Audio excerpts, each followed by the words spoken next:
This video is going to show you some of the slightly more advanced features of OneNote, including some of the security features that are included.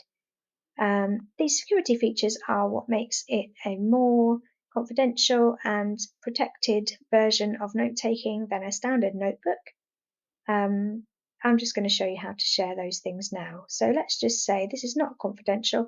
So let's just say I want to share this page with members of staff within the team. So I can right click on the page menu down here.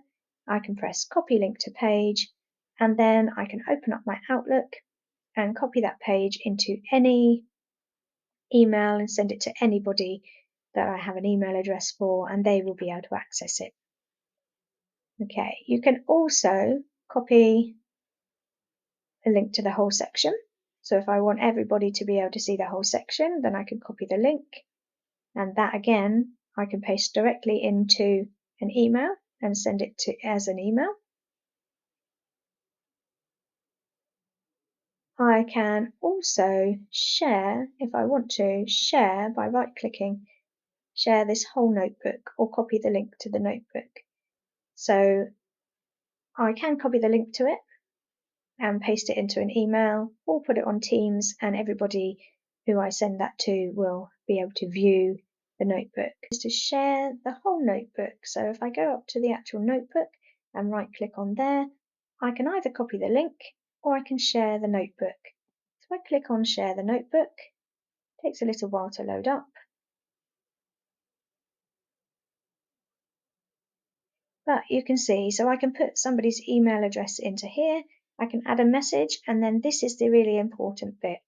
So you click on this pen, and if you want them to edit, you select can edit, and if you want them to view, you select can view, and then they won't be able to actually edit it, but they'll still be able to see the whole notebook.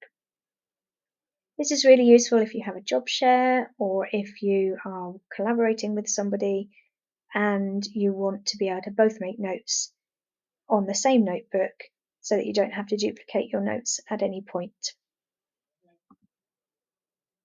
The other way you can share this notebook is by copying the link, and that will copy the link, and you need confirmation at the it says confirmation at the bottom that the link is copied, but the settings for it, you can limit it to who can access, you can limit the permissions of what you want them to be able to do, you can set an expiration date if you want them to only have access for a short amount of time, and you can set a password if you want them to do that and to access it, and it's very confidential. You would obviously have to let the person know what that password is, otherwise they wouldn't be able to access it at all. Once you've chosen those settings, you can press apply, and then you just send the link there. Okay, so you've got two options, this one or this one, if you just want to change the editing permissions. And then you just, once you've typed their names of who you want to access it, you just send it off.